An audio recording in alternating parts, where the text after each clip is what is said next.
Online Manipur YouTube channel swing video mayam pum nang pu amuk na taram nok seri han bada maru ebe paw ama mai ka pikuman de thamjege dukan da demand to bagi chatna be ama hojik kanna tawrik diba se khudak ta lepi bana fagani ta sengna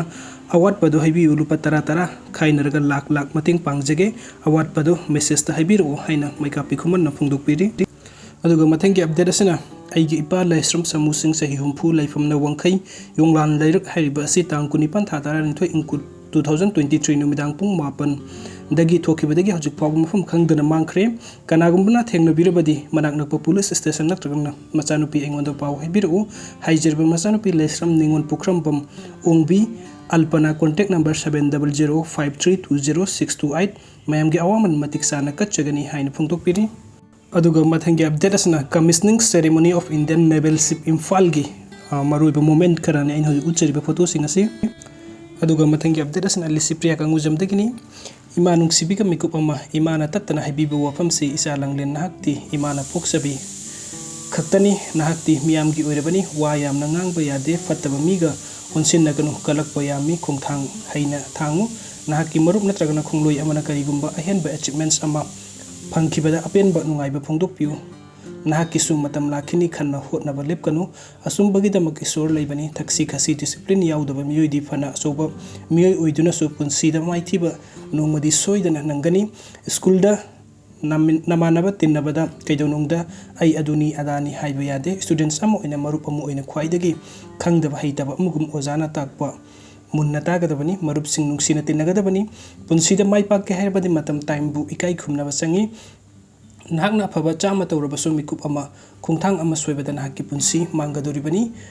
asina singba kaya iman ga nuktige ahing khudingi tumlamdai khudingi nausum isaigum sakpiri haina lisupriyana phungdukpiri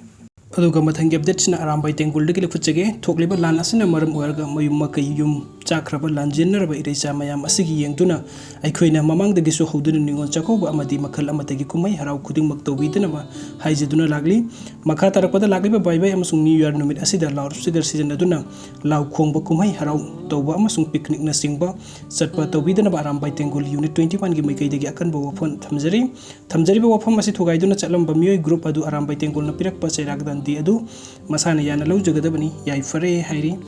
aduga aruibagi update asina Mahesor thonawjam dagini parliament da wafam am paw pukhatpa ngamdaba haibasi manipur gi politics sole takpani Mahesor manipur da mai sak lekhang na khangna parliament da wafam am paw pukhatpa ngamdaba sina takpani manipur gi politics ase aduki matik sole takpani haine political activist Mahesor thonawjam na phungdoragli state ase gi hojik wari betang du leita da fiam ase ga mari lena center gi lusingba kaya ga unaba gi damakta delhi da leiba Mahesor na thadurpa video footage amada mahakna hai iramdam asina sana ko na culture amadi hiram kaya da mangjil tharabasu politics ki lambi study amna to na leiri political party de apamba amma hekta khallaga yawbu yai mathau taribadi miyam gi mihut amma oirabadi thawna fana miyam gi hulkhang na mathau pangthokpa aduni mahakna makata raduna opposition amadi ruling gi marakta hunnaba amadi chinda santi lawba khaktana irang asigi waruisin purakpa yaroi waruisin purakna ba thabuk lokhatpa aduna hena maruoi mikhal mai pak pona tragna maithi hobulu sing basing na relief camp da satlaga polam kharam mating panglaga masagi political gi khudong chaba launa ba hotna ba matam nate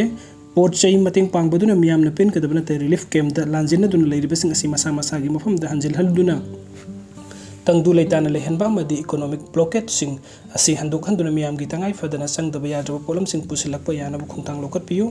irang asigi matang da center gi lusing ba kaya gu unaduna achumba pawdam sing thamkre makata na hengdegi imphal thoklak tuna miyam ga loina irang asigi waruisin purakna pa mangjil thana sangsil lagani haina mangna makata na thamlagli video sing bibagi damakta mayam pum nang pum ka hana thagachari anob update ki damakta online manipur YouTube channel na sibun subscribe to video. Thank you.